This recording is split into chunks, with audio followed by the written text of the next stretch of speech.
Rain really hurts like hell, when you're doing even just 30 miles an hour and you haven't got a visor.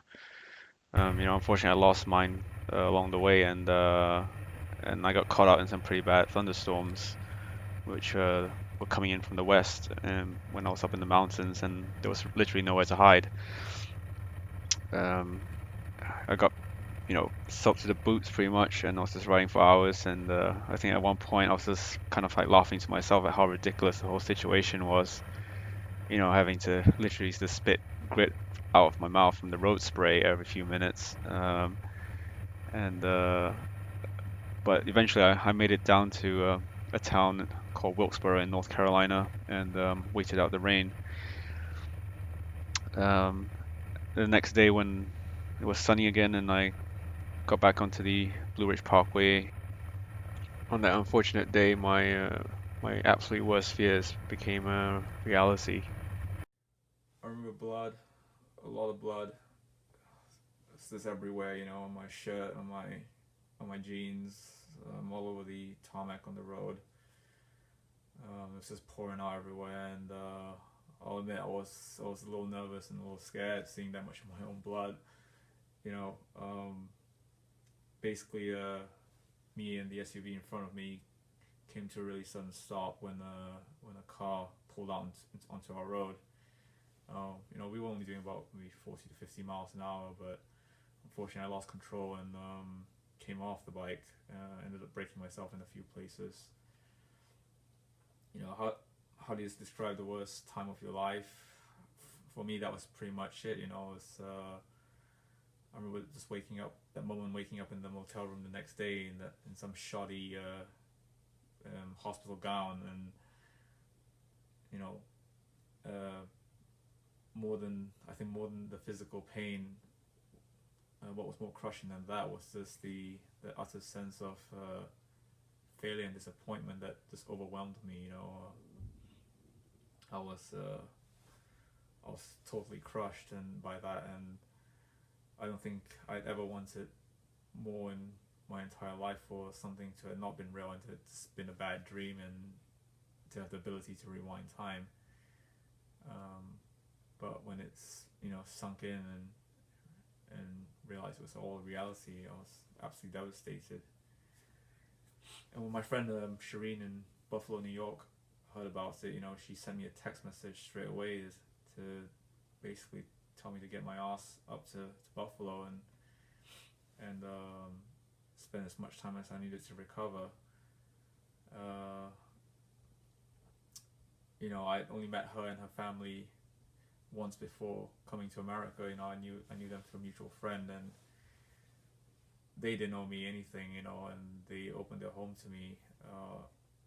So when I got that message, I just remember being incredibly moved by that, and I really couldn't have done any of the rest of my journey if it hadn't had been for them.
getting back on the road was all I could think about, and even though the doctor told me that I, you know, shouldn't ride, and I probably had to wear a brace on my wrist for a couple more weeks, I basically just said that there was no way that was going to happen.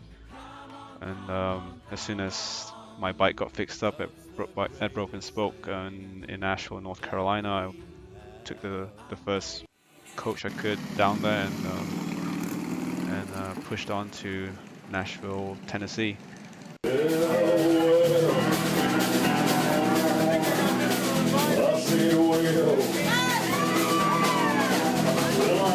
Train coming, it's rolling around here like sick sunshine. I don't know where down dog and home prison down there, you know.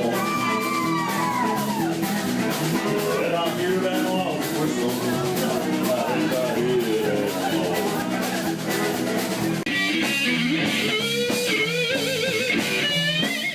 Tennessee and Mississippi were the stomping grounds for so many iconic musicians, you know, whether it was in the blues, rock and roll, or country music.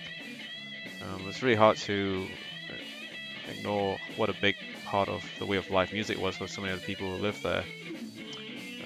When I got to Clarksdale, Mississippi, I walked out into this really small town that evening when I got there, and I just remember hearing this clean, crisp guitar solo being played in a distant neighborhood, and I just remember really being just blown away by that.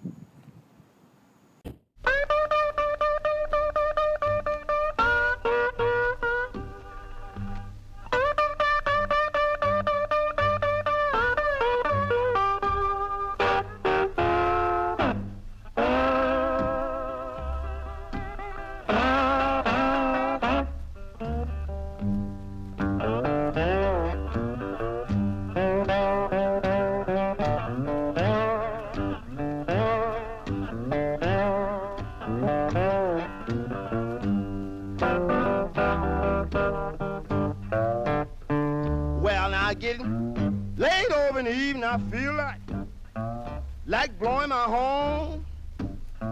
When I woke up this morning, all I had was gone. I'm getting late over in the evening, man. Now.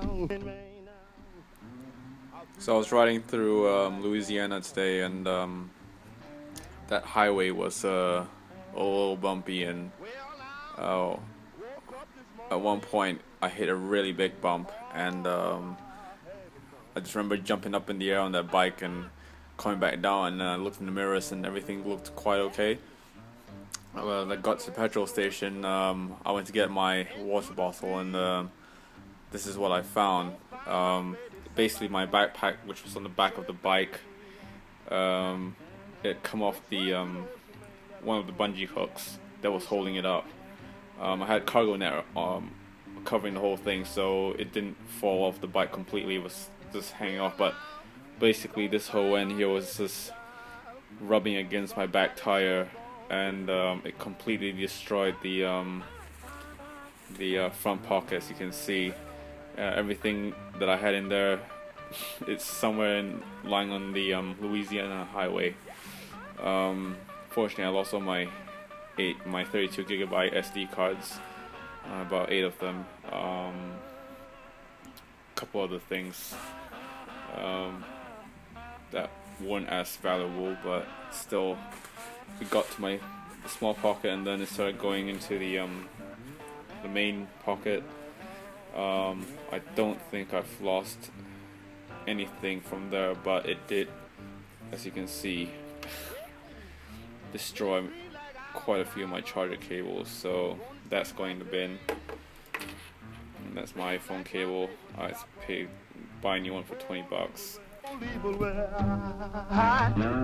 But it seems like hours, and hours seem like days.